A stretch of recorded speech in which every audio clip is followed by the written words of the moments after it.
Ghost stories in Hindi में आप सभी का स्वागत है। दोस्तों, अगर आप लोग इस चैनल पर नए हो तो इस चैनल को सब्सक्राइब कर लीजिए। जाकर हमारी दूसरी कहानियाँ ज़रूर देखें और सुनें।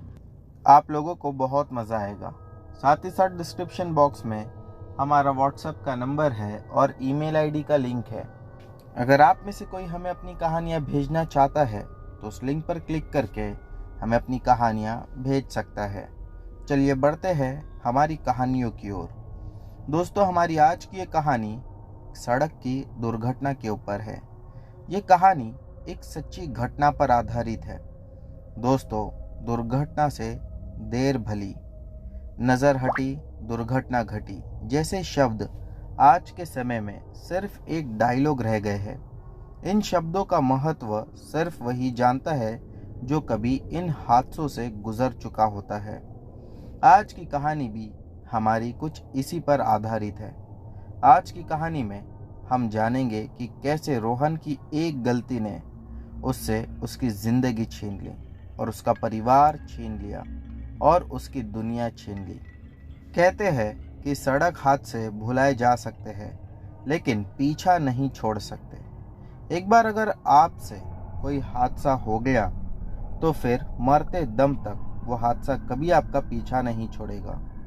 हर समय उस हादसे की तस्वीर आपके जहन में होगी और खासकर तब जब जिससे आप टकराए हो वो किसी प्रतिशोध में मरा हो तो उसके प्रतिशोध की ज्वाला अब आप पर फूटेगी। दोस्तों, इस कहानी को सुनने के बाद हो सकता है कि आपको गाड़ी चलाने से भी डर लगे। रोहन पेशे से एक इलेक्ट्रॉनिक इंजीनियर था। उसकी ज़िंदगी मस्त थी। सारी ज़रूरतमंद चीज़ उसके पास पर्याप्त थी। वो दिल्ली में रहता था। उसके सारे परिवार के लोग यूपी में रहते थे। वो घर में अकेला ही रहता था। एक दिन की बात है, रोहन को एक पार्टी में जाना था। वो ऑफिस से काफ़ी देर से निकला। रात के लगभग 10 बजे पार्टी में पहुंचा। पार्टी में जाने के बाद उसने खूब मज़ा किया। बहुत सारे दोस्त उसके वहाँ पर मौजूद थे। दोस्तों के साथ अब रोहन अपने घर के लिए निकलने लगा। तभी उसके दोस्त बोले, यार अभी क्यों जा रहा है, थोड़े टाइम और रुक जा। ऊपर से तूने बहुत पी कर भी रखी है। पर रोहन को अगली सुबह जयपुर के लिए निकलना था। सुबह 7 बजे की फ्लाइट थी। वो पार्टी से निकला। तभी उसका एक दोस्त शशि बोला, भाई तू मुझे भी घर छोड़ देगा क्या? उसने बोला, ठीक है आ जा। तभी उसके 2 दोस्त और जिनका नाम विजय और अमन था वो भी बोल पड़े, यार हम भी चलते हैं। वो चारों अब रोहन के साथ अपने घर के लिए निकल गए। चारों ने ही खूब सारी शराब पी रखी थी। रोहन गाड़ी चला रहा था और गाड़ी को हाईवे पे दौड़ाने लगा। रात के 1:30 बज रहे थे। रास्ता बिल्कुल शांत था। गाड़ी अपने मैक्सिमम रफ्तार पर थी। अचानक नीचे एक गड्ढा जैसा कि कुछ आया और गाड़ी आगे जाकर बंद पड़ गई। रोहन तुरंत ही गाड़ी से नीचे उतरा। देखने पर नीचे पता चला कि एक काली बिल्ली मरी पड़ी थी। अमन डरते हुए बोला, यार रोहन ये क्या कर दिया तूने? कितना बड़ा अपशगुन है ये। यार ये तूने ठीक नहीं किया। तभी शशि बोला एकदम से, चुप यार, एक बिल्ली ही तो मरी है, इसमें इतना क्यों तुम लोग सब पागल हो रहे हो? जाने दे, छोड़, चल अब चलते हैं। रोहन जो कि इलेक्ट्रॉनिक इंजीनियर था इसलिए उसे गाड़ी ठीक करना आता था। उसने गाड़ी ठीक की और वापस आगे बढ़ गया। अभी भी उसकी आंखों के सामने उसी बिल्ली की लाश दिखाई दे रही थी। वो ये सब सोच ही रहा था कि अचानक उसे सामने एक औरत दिखी। उसने फौरन ब्रेक मारा, लेकिन तब तक बहुत देर हो चुकी थी। अब तो उसकी डर से मारे हालत खराब हो गई थी। वो फौरन गाड़ी से उतरा और सोचने लगा, अगर इसकी लाश पुलिस को मिल गई तो पुलिस रोहन के साथ ना जाने क्या करेगी। शशि बोला, यार अब तो हम बुरे फंस जाएंगे। एक काम कर, इसे यहीं पास में ले जाकर दफना देते हैं, किसी को क्या पता चलेगा। वो चारों भी उसे उठाकर नीचे की तरफ दफनाने लगे। जब वो दफना रहे थे तब तक वो औरत जिंदा थी।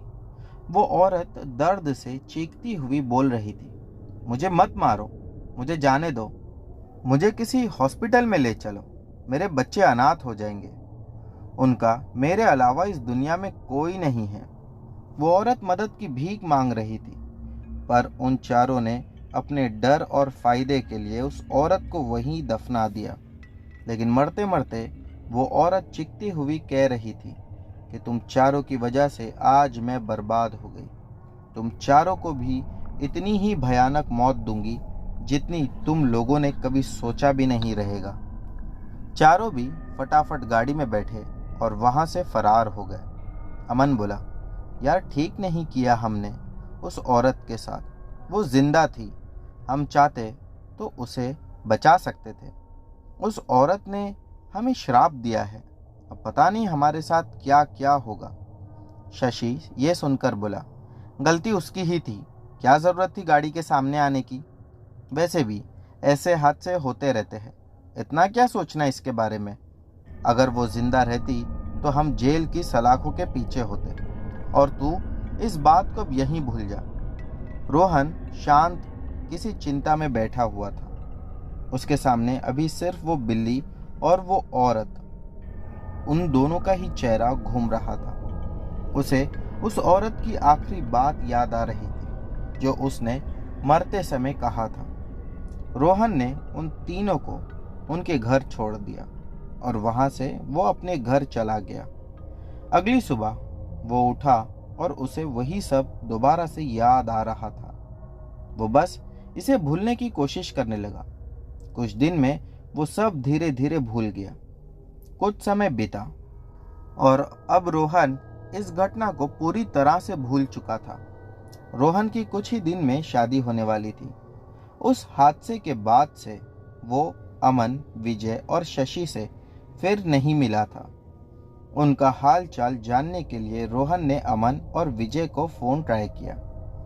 रोहन उन दोनों को अपनी शादी में बुलाना भी चाहता था, पर उन दोनों का नंबर ही गलत बता रहा था। रोहन को थोड़ा अजीब लगा। फिर रोहन ने सोचा कि शायद काफी वक्त बीत गया है, तो शायद इनका नंबर चेंज हो गया होगा। रोहन ने खुद उनके घर जाने का सोचा और फिर अगले ही दिन वो उनके घर के लिए निकल पड़ा। वो पहले अमन के घर पहुंचा तो उसे पता चला कि अमन अब इस दुनिया में नहीं है। अमन के छोटे भाई ने बताया कि पार्टी से आने के बाद अमन थोड़ा परेशान रहने लगा था। वो हर समय डरा हुआ, सहमा हुआ रहता था। मेरे बड़े भैया कहते थे कि उन्हें कोई बिल्ली की आवाज़ सुनाई देती है और उसे हर वक्त एक औरत भी दिखाई देती थी जो उसे उसके सपनों में भी आती थी और उसे बहुत डराती थी। फिर रोहन ने पूछा कि उसकी मौत कैसे हुई।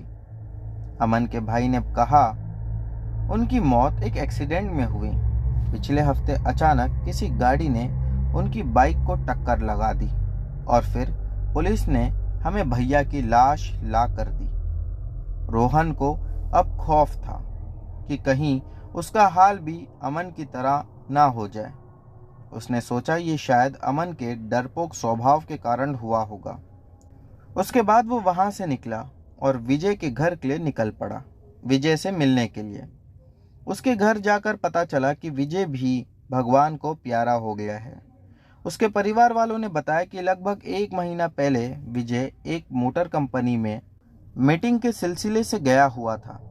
वहीं से हमें पता चला कि विजय के सिर पे ऊपर से कोई मशीन गिर गई और विजय की जगह पर दर्दनाक मौत हो गई। रोहन ने उनके घर वालों से पूछा, क्या कभी विजय को कोई बुरा सपना आता था? कभी उसके साथ कुछ दुर्घटना घटी थी? उसके परिवार वालों ने बोला, हाँ, लेकिन तुम्हें ये सब कैसे पता? कई बार विजय को नींद में ही हम लोगों ने चिल्लाते हुए देखा था और नींद से उठने के बाद भी वो चिल्लाता रहता था। कहता था कि उसकी वजह से किसी औरत की जान गई है। नींद से जागने के बाद जब हम उससे पूछते तो वो हमको कुछ नहीं बताता। रोहन, क्या तुम बता सकते हो वो बात क्या थी? रोहन बोला, नहीं आंटी, मुझे नहीं पता। इतना कहकर रोहन दौड़ता हुआ वहां से निकल गया। कुछ समय फिर बीता। उसकी जिंदगी वापस नॉर्मल हो गई थी। उसने विजय और अमन की मौत को महज एक इत्तेफाक समझकर भुला दिया था। इसके साथ अब तक सब सही था, लेकिन सबसे मुख्य आरोपी तो वही था। एक दिन अचानक उसे खबर मिली कि शशि अपने ही घर में पंखे से लटक कर मरा हुआ पाया गया। वो तुरंत शशि के घर पहुंचा। उसके घर के माहौल को देखकर वो और ज्यादा दंग रह गया। घर में माहौल एकदम सुनसान था। वो भी शशि की यही हालत पर मातम मना रहे थे। आज उसे लगने लगा था कि अगला नंबर अब उसी का है। उसने खुद को बचाने के लिए गांव जाने का फैसला किया। गांव की टिकट 2 दिन बाद की थी। एक रात पहले वो गहरी नींद में सो रहा था। तभी उसे सपना आया कि वो काली बिल्ली जिसे उसने कुचला था, उसने उसके गर्दन पर जोरदार वार किया, और वो औरत जिसे उन लोगों ने दफना दिया था, वो भी उसके ऊपर धीरे धीरे चढ़ रही थी, बड़े नाखूनों के साथ। और ऐसा लग रहा था कि वो औरत कब्र से निकलकर उसके ऊपर चढ़ रही है, क्योंकि उसके कपड़े काफी मैले थे और शरीर से काफी सारी मिट्टी गिर रही थी।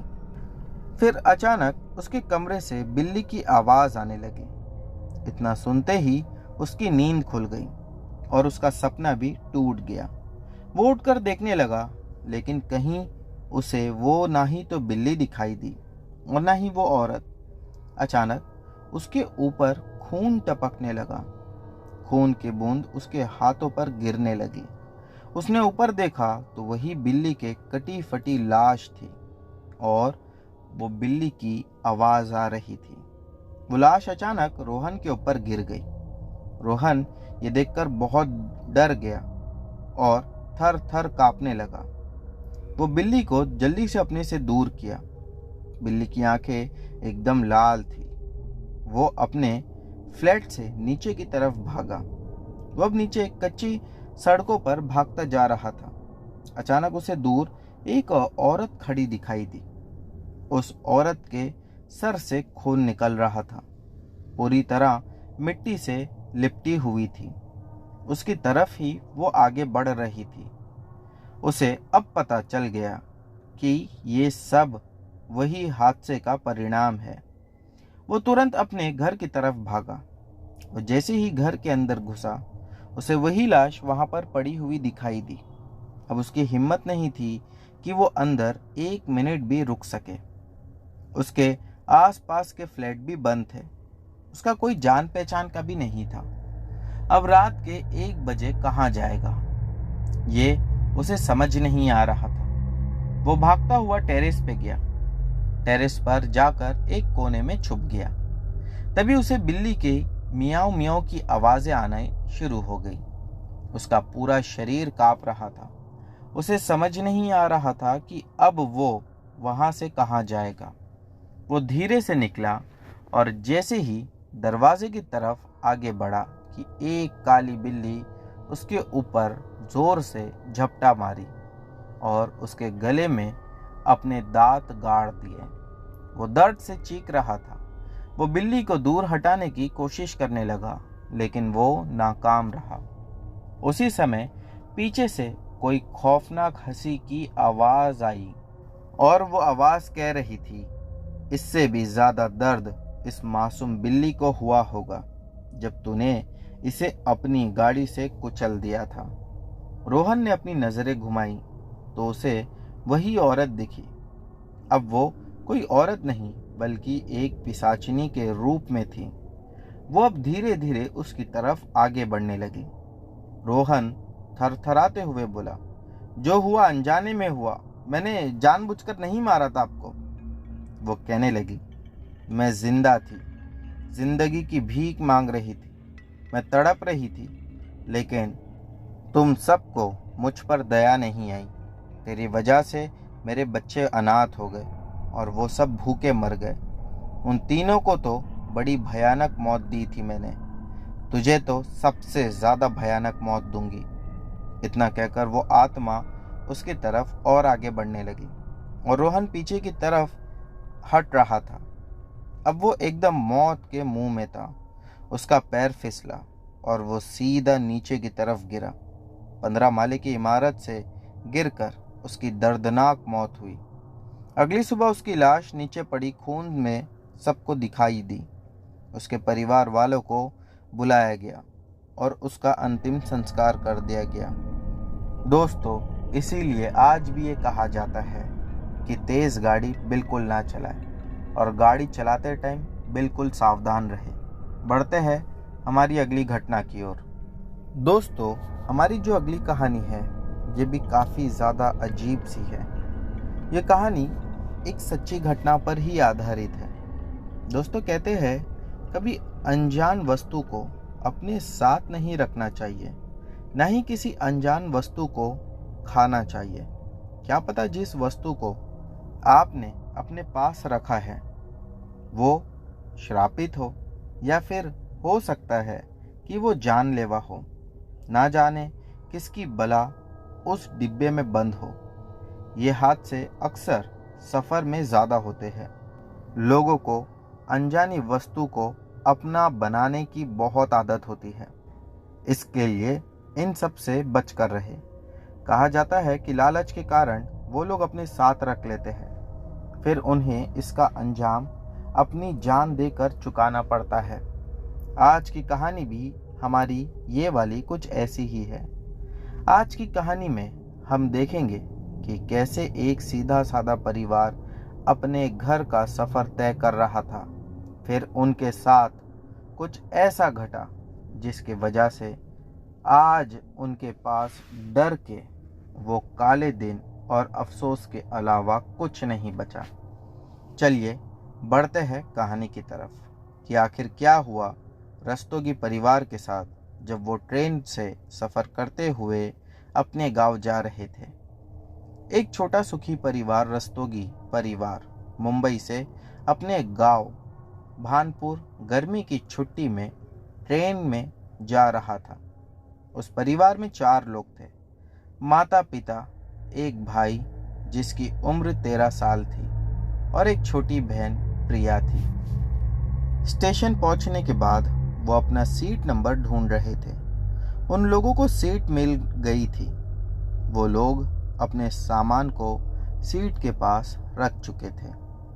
तभी उन्हें अपनी सीट पर एक मिठाई का डब्बा दिखा। वो लोग सोचने लगे कि ये किसकी मिठाई का डब्बा होगा।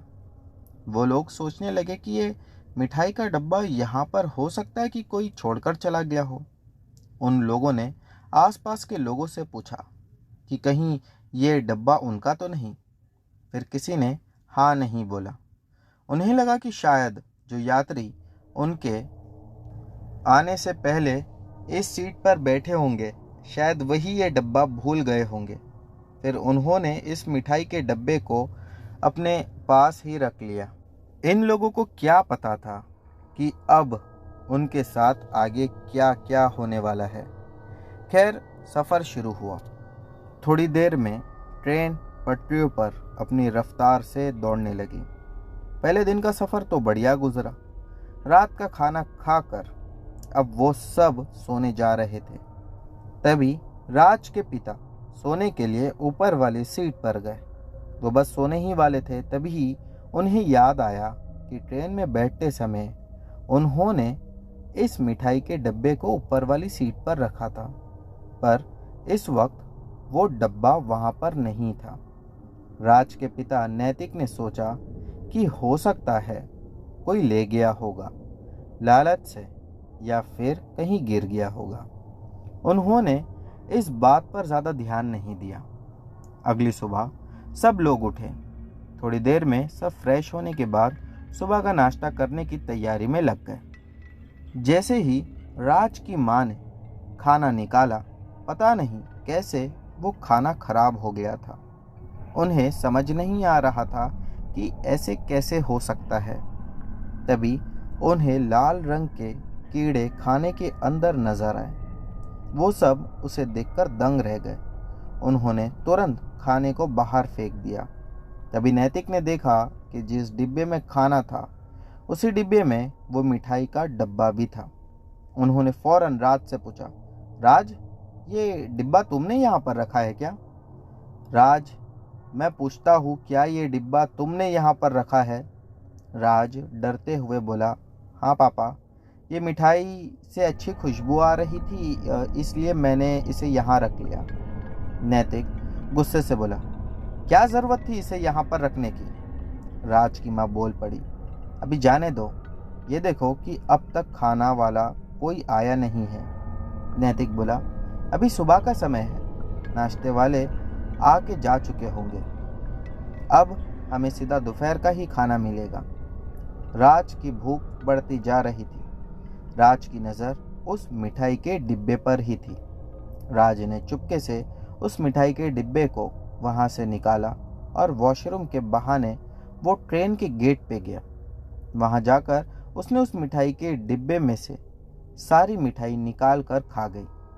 उसने उस डिब्बे को ट्रेन के बाहर फेंक दिया और चुपचाप आकर अपनी सीट पर बैठ गया। कुछ देर बाद खाना देने वाला भी आ गया। उन्होंने खाना खरीदा और फिर सबकी भूख मिटी। उस दिन सब ठीक रहा, लेकिन दहशत की वो आंधी बस राज को अपने लपेटे में लेने ही वाली थी। अगले दिन सुबह अचानक राज चक्कर खाकर गिर गया। होश में आने के बाद जब उसके पापा ने पूछा कि बेटा, तुम्हारी तबीयत कैसे खराब हो गई, राज कोई जवाब नहीं दे रहा था। जब पापा ने 2-3 बार पूछा तब राज का जवाब सुनकर वो दंग रह गए। राज ने कहा, नहीं तो मैं एकदम ठीक हूँ, मुझे तो पता नहीं कि क्या हुआ, आखिर कब मुझे चक्कर आ गया और कैसे मैं बिल्कुल ही गिर गया, शायद थकान भी थी। उसके पापा ने कहा, थकान? यहाँ पर कैसी थकान? खैर, रात के लगभग 8 बजे तक वो स्टेशन पहुँचे। वो लोग स्टेशन पहुंचकर टेम्पो में बैठे और अपने गांव के लिए निकल गए। अजीब बात तो ये थी कि जैसे ही राज ने अपनी कदम अपने घर के अंदर रखा तभी पूरे घर की लाइट एकदम से चली गई। लेकिन इससे भी हैरानी वाली बात ये थी, राज के ऊपर लटकती हुई जो लाइट थी लाल कलर की, वो किसी दानव की आंख की तरह दिखाई दे रही थी और वो एकदम से घर की दहलीज पर ही गिर के टूट गई। उन्होंने एक इलेक्ट्रिशियन को बुलाया तो पता चला कि पूरे घर का फ्यूज ही उड़ गया था। खैर, उस इलेक्ट्रिशियन ने नया बल्ब लगाया और ठीक किया। अगली सुबह उठते ही बाहर से इन लोगों को जोरों से चीखने की आवाज़ें आ रही थी। जब वो बाहर आए तो उन्हें पता चला कि जिस इलेक्ट्रिशियन ने बीती रात घर के सारे लाइट्स को ठीक किया था, वही इलेक्ट्रिशियन के ऊपर एक बहुत बड़ी बिजली की तार गिरी, जिसके बाद इलेक्ट्रिक की वजह से उसकी खौफनाक मौत हो गई। इस इलेक्ट्रिशियन के मौत से सबका दिल दहल उठा था, लेकिन राज एक कोने में भयानक मुस्कान दे रहा था। दिन गुजरा और आज वो पहर आ रहा था जिसका सभी प्रेतों और बुरी आत्माओं को इंतजार होता है, यानी कि रात। रात को खाना खाने के बाद सब अपने अपने कमरे में सोने के लिए चले गए। रात के करीब 12 बज रहे थे। राज के पिता नैतिक को एक बहुत बुरा सपना आया। उन्हें ऐसा लगा कि राज की जिंदगी खतरे में है और राज को कोई शैतान किसी डब्बे में कैद करके किसी दूसरी दुनिया में ले जा रहा है। नैतिक फौरन उठा और राज के कमरे में भागता हुआ गया। राज चुपचाप अपने कमरे में गहरी नींद में सो रहा था। उसे सुकून की नींद सोता देख नैतिक को बड़ी राहत मिली। नैतिक अपने कमरे में सोने के लिए दोबारा चला गया, लेकिन राज सिर्फ सोने का नाटक कर रहा था। नैतिक के वहां से जाने के बाद राज अपनी असली रूप में आ गया। राज के 2 दांत मुंह से बाहर निकले हुए थे। उसका पूरा शरीर हड्डी के ढांचे में बदल चुका था। अब वो कोई इंसान नहीं बल्कि एक हैवान लग रहा था। वो कमरे से निकला और बाहर जाने लगा। रात बीती और फिर सुबह हुई। राज के पिता उठकर बाहर आए। उन्होंने देखा कि राज बाहर वाले कमरे में बैठा था। उन्होंने सोचा कि आज तक राज कभी भी जल्दी नहीं उठा है, फिर आज ये चमत्कार कैसे हुआ। राज की आंखें लाल थी। अब सभी लोगों को राज में कुछ बदलाव दिखाई दे रहा था, जैसे कि राज पूरे घर का खाना अकेले खा जाता था। भारी से भारी सामान को बड़ी आसानी से राज एक जगह से दूसरी जगह रख देता था।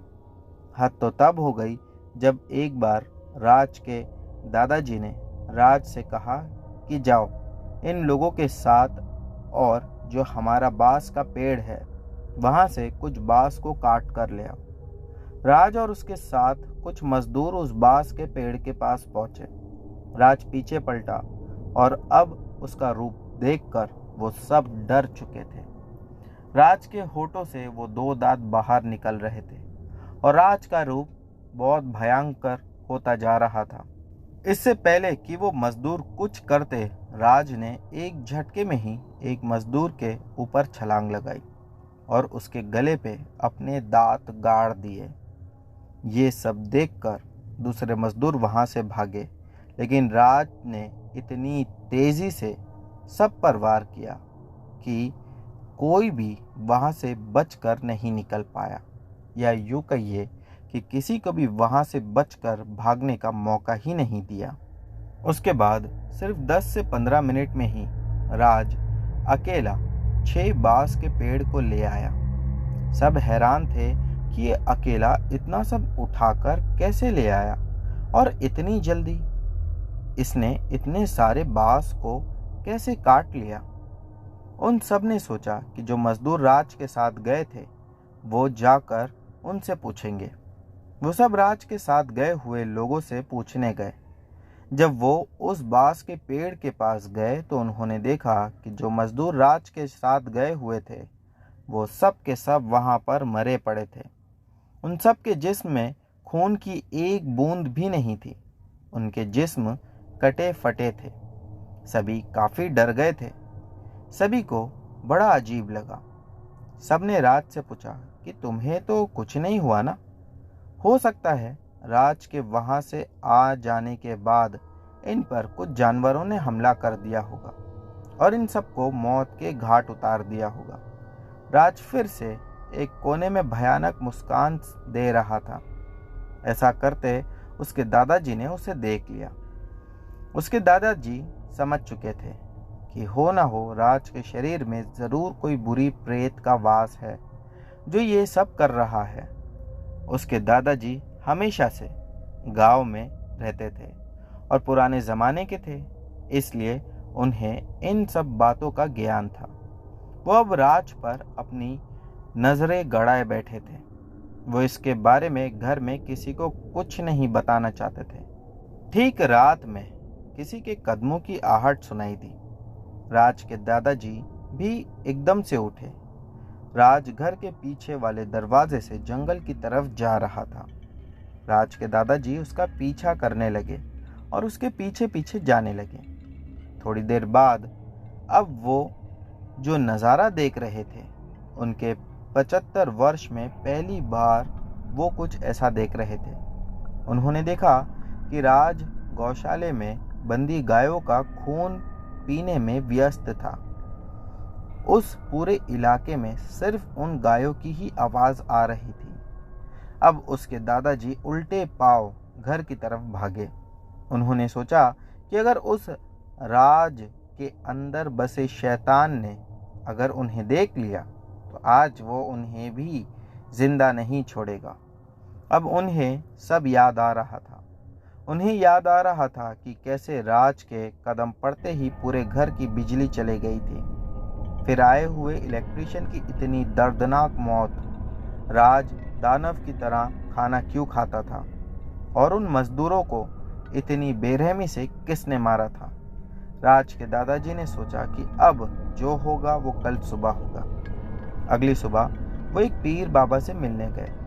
राज के दादाजी ने पीर बाबा को सारी बात बताई। सब सुनने के बाद इस बाबा ने कहा कि तुम्हारे पोते के अंदर किसी शैतान ने घर कर लिया है। एक ऐसा शैतान जो सिर्फ किसी न किसी को बर्बाद करना जानता है। वो जब एक बार पीछे पड़ जाता है तो फिर इससे बचना बहुत मुश्किल होता है। उस बाबा ने बताया कि राज ने आते समय अनाज के डब्बे में मिठाई खाई थी। जिन मिठाइयों को उसने खाया था वो मिठाई के डब्बे में कोई हैवान की आत्मा कैद थी, जिस जगह से अब वो हैवान की आत्मा राज के जिस्म में कैद हो गई। फिर उन्होंने कहा कि उस हैवान ने कितने ही घरों को उजाड़ा है, इसलिए उसे एक किसी बहुत बड़े महात्मा ने मिठाई के डब्बे में बांध दिया था और उस डब्बे को दफनाना ज़रूरी था। लेकिन जिसे उस मिठाई के डब्बे को दफनाने का जिम्मा दिया गया था वो शायद उस मिठाई के डब्बे को उसी सीट पर भूल कर चला गया जहाँ पर राज था। अब उस हैवान से बचना तो बहुत मुश्किल है, क्योंकि उसने अब राज की रूह को अपने कैद में कर लिया है। फिर भी कल तुम उसे लेकर आओ, हम कोशिश करते हैं। राज के दादाजी ने घर जाकर सबको सारी बात बताई और जब मिठाई वाली बात का उन्होंने जिक्र किया तब जाके घर के लोगों को यकीन आया। लेकिन राज को इतनी दूर ले जाना मुश्किल था, इसलिए राज के दादाजी ने कहा, हम राज को कहेंगे कि हम सब किसी रिश्तेदार के घर जा रहे हैं। अगले दिन राज को उसका परिवार झूठ बोलकर उस जगह से ले गया जहां उस बाबा ने उन्हें बुलाया था। उस बाबा ने मंत्र का जाप करना शुरू किया। मंत्र के जाप से ही राज के पूरे शरीर में जैसे कोई सिरहन सी दौड़ उठी। राज वश में ही नहीं आ रहा था। अचानक राज ने पास ही पड़े खंजर को उठाया और एक वार में ही उस बाबा के गले को धड़ से अलग कर दिया। सब थर थर कांपने लगे। तभी राज का शरीर दानव की तरह भागता हुआ एक पेड़ पर चढ़ गया और उसके बाद राज का शरीर उस पेड़ से नीचे गिरा। राज के शरीर में अब जान बाकी नहीं थी। राज अब दूसरी दुनिया में जा चुका था। अब उनके परिवार के पास सिर्फ राज का मरा हुआ शरीर था। तभी उन्हें दूर ऊपर आकाश के मार्ग से लाल रंग में जाता हुआ एक हैवान दिखा जो किसी डब्बे को लिए जा रहा था। सबको यही लगा कि जरूर ये उस शैतान ने राज की आत्मा को अपने साथ ले गया। ये एक बहुत दर्दनाक किस्सा था। इस घटना के बारे में खुद हमें राज के पिता नैतिक ने बताया और इस घटना के बाद राज के परिवार में एक गम का माहौल छा गया। राज का शरीर तो मर गया था, लेकिन राज की आत्मा की शांति के लिए उन्होंने बहुत बड़ा शांति यज्ञ किया। राज के परिवार का कहना था कि राज तो हमें नहीं मिला, लेकिन हमारी बस यही इच्छा है कि राज की आत्मा जहाँ पर भी हो वो सुखी से रहे। राज की आत्मा बस उस हैवान से मुक्त रहे। अब तो ये सिर्फ भगवान ही जानता है कि राज की आत्मा अब तक भटक रही है या फिर अब तक उस हैवान के जुल्म को सह रही है। तो दोस्तों, ये थी राज की घटना। अब बढ़ते हैं हमारी अगली कहानी की ओर। दोस्तों, हमारी अगली घटना भी एक सच्ची घटना पर आधारित है। कहते हैं कि आधी रात यानी कि काल पहर, जो कि रात में 12 बजे से 3 बजे तक के होते हैं, इस समय अगर कोई आपके दरवाजे पे दस्तक दे, आपके ही किसी रिश्तेदार या दोस्त की आवाज़ में, और अगर आपने दरवाज़ा खोला तो समझो आप मर गए। ये सिर्फ अमावस की रात में ही होता है। निशा डाक का मतलब यही होता है कि रात को बुलाने वाली। ये ऐसी आत्माएं होती है जिनकी मौत अकाल मृत्यु से हो जाती है या फिर जिनकी अंतिम विधि नहीं होती या ठीक तरह से नहीं हो पाती, जैसे पिंडदान, श्राद्ध जैसे। यह आत्मा आधी रात में अपने शिकार को तलाश करने के लिए निकलती है। यह आत्मा रात के 12 बजे से 3 बजे के बीच आपके दरवाजे पर दस्तक देती है और यदि दरवाज़ा खोला तो आपकी मौत पक्की। निशा डाक की घटना अक्सर बिहार, बंगाल और उत्तर प्रदेश में सुनने को मिलती है। इसकी भी एक वजह है, यही वो राज्य है जहां दहेज की प्रथा सबसे ज़्यादा चलती है। तो जहां अक्सर दहेज के चक्कर में बहुओं के साथ बहुत गलत करते हैं, जिसकी वजह से वो बहुएं आत्महत्याएं कर लेती है, नहीं तो उनके ससुराल वाले उनका कत्ल कर देते हैं। फिर अपने गुनाह को छुपाने के लिए इन लाशों को किसी कुएं, नाले वगैरह में फेंक देते हैं और इनका पिंडदान अधूरा रह जाता है। और शायद इन्हीं वजह से ये राज्य इस प्रेत से इतने प्रभावित है। इस सब की घटनाएं अक्सर 90 के दशक में ज़्यादा सुनने को मिलती थी। एक ऐसी ही कहानी मेरे गांव की है। मेरा नाम मनीष कुमार सिंह है। मैं बिहार के एक गांव बेला का रहने वाला हूँ। ये कहानी यूँ तो मेरे दादाजी ने मुझे बताई है, पर यह कहानी गांव का हर व्यक्ति को पता है। ये कहानी आज से लगभग 25 साल पहले की है। उस समय हमारे गांव में खेत खलियान बहुत ही ज़्यादा थे और गांव बहुत अच्छा सुंदर दिखाई देता था। आज भी कुछ खास विकसित नहीं हुआ है, पर उस समय तो बिजली नाम भी नहीं सुनने को मिलता था। खैर, जो हो, लोग खुश थे। सबका घर तात का हुआ करता था। झोपड़े जैसे घर होते थे। बहुत सारे लोग खेतों में सोया करते थे ताकि खेत की रखवाली कर सके। उस समय ठंडी का मौसम था। एक रात की बात है। एक अशोक नाम के बूढ़े आदमी रहते थे। वो खेतों में सोया करते थे। सब उन्हें अशोक काका कहकर बोलते थे या बुलाते थे।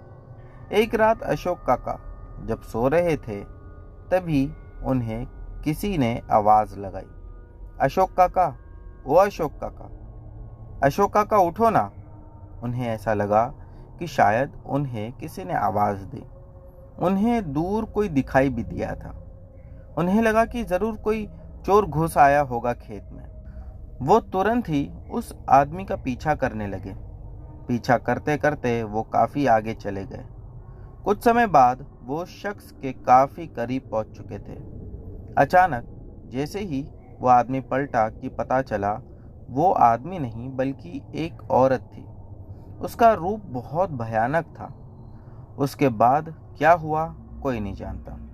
अगली सुबह उसी जंगल में अशोक काका की लाश मिली।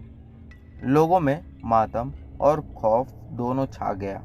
लोगों को लगा कि हो सकता है शायद इन्हें किसी जंगली जानवर ने मारा है, पर इतनी बेरहमी से कोई जानवर भी नहीं मारेगा। खैर, कुछ दिन बीते, लेकिन उसी दिन से गांव की बर्बादी होना शुरू हो गई थी। अब हर कुछ दिनों पर इसी तरह की रहस्यमयी मौत होने लगी। लोग अब खेत में सोने से डरने लगे। अक्सर खेत में सोने वाले लोग ही मरते थे। एक बार की बात है, कमलेश बाबा किसी गांव में खेतों के सिलसिले में गए हुए थे। वहीं उन्हें एक पंडित जी मिले। बातों ही बातों में उन पुजारी जी को कमलेश बाबा ने अपने गांव के बारे में सब कुछ बता दिया और गांव में क्या घटनाएं घट रही है उस बारे में भी बताया। तब जो पुजारी जी ने बताया, उसके बाद कमलेश बाबा के होश उड़ गए। उन पुजारी जी ने बताया कि ये कोई और नहीं, तुम्हारे गांव पर एक प्रेत का साया है।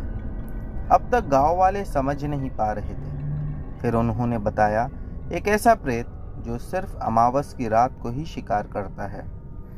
वो किसी अपने रिश्तेदार की आवाज़ में दरवाजे पर आवाज़ देता है या फिर खटखटाता है। खोलने पर वो प्रेत अपने पीछे किसी सुनसान सड़क पर ले जाता है और जब वहाँ रोशनी की एक किरण भी ना हो तो वो प्रेत बड़ी दर्दनाक तरीके से उसका शिकार करता है। तभी कमलेश बाबा ने पूछा, बाबा इस प्रेत का नाम क्या है? तो पुजारी जी ने बताया, निशी डाक। कमलेश बाबा ने पूछा, बाबा लेकिन ऐसा भी तो हो सकता है कि सचमुच किसी हमारी जान पहचान वाले ने ही दरवाजा खटखटाया हो। इस प्रेत की कोई पहचान नहीं है क्या? पुजारी जी ने कहा कि हाँ, एक पहचान है। ये प्रेत 2 बार से ज्यादा आवाज नहीं दे सकती। अगर तुम चल रहे हो और पीछे से कोई तुम्हारे जान पहचान की आवाज आए तो पीछे मत देखना। ये आवाजें सिर्फ 2 बार तुम्हें बुला सकती है। कमलेश बाबा ने फटाफट खेतों का काम खत्म किया और वहां से निकल गए। वो जब तक वहां से निकले तब तक सूरज ढल चुका था। हमारे गांव में आने के लिए एक जंगल पार करके आना होता था। वो शॉर्टकट वाला रास्ता था, क्योंकि जो मेन रोड का रास्ता था वो काफ़ी लंबा था और इसी वजह से लोग उसे ज़्यादातर अवॉइड करते थे। कमलेश बाबा के पास अपनी साइकिल थी। वो साइकिल से जा रहे थे। वो मन ही मन सोच रहे थे कि आज तक जब भी मौतें हुई है वो सिर्फ अमावस की रात में ही हुई है। उन्हें अब डर लग रहा था। पूरा जंगल एकदम सुनसान था, हर तरफ कोहरा था। तभी उन्हें याद आया कि आज तो अमावस की रात है। आज वो प्रेत अपना शिकार करने वाली है। और जब कमलेश बाबा उस पुजारी जी के पास से अपना काम खत्म करके निकले थे, उसके बाद वहीं गांव के पास उन्हें एक दूसरा भी काम था, तो वो उस काम में जुट गए थे, जिस वजह से उन्हें लौटने में और ज़्यादा देरी हो गई थी। रात के उस समय 11 बज रहे थे और उनके दिमाग में सब बुरे ख्याल चल रहे थे कि कहीं वो निशिडाक आज मुझे मार न दे।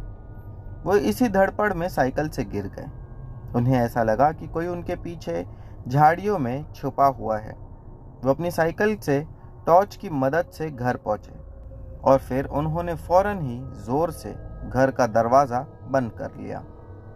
कमलेश बाबा जाकर सो चुके थे। वो अब नींद में थे। कुछ घंटों बाद दरवाजे पर दस्तक की आवाज़ आई। बाहर से किसी ने उनको आवाज़ लगाई, कमलेश बाबा, ओ कमलेश बाबा, रंजन के बिटवा का तबीयत खराब हुआ है। कमलेश बाबा तुरंत उठे और जैसे ही दरवाज़ा खोलने के लिए जाने ही वाले थे, तभी उन्हें पुजारी जी की कही बात याद आई। वो फौरन पीछे हटे। उनका डर से गला सूख गया था। वो डर से वहीं जम गए। उन्होंने दरवाज़ा नहीं खोला। उन्हें पता था कि आवाज़ 2 बार से ज़्यादा नहीं आ सकती है, और अगर वो 2 बार से ज़्यादा आई तो वो प्रेत नहीं है। अगली सुबह पुजारी जी की कही बात और कल रात का हुआ किस्सा उन्होंने पूरे गांव को बताया। पहले तो कुछ लोगों ने विश्वास किया तो कुछ ने नहीं, पर धीरे धीरे ये वाक्य दूसरे कुछ लोगों के साथ भी हुआ। धीरे धीरे गांव में निशिडाक का खौफ पूरा छा गया था। अमावस की रात को तो क्या, लोग ऐसे भी अपने घरों में सूरज ढलने के बाद तुरंत ही पहुंच जाया करते थे। इतना सब होने के बाद में भी मौतें कम नहीं हुई। गांव वाले परेशान होकर पीर बाबा के पास गए।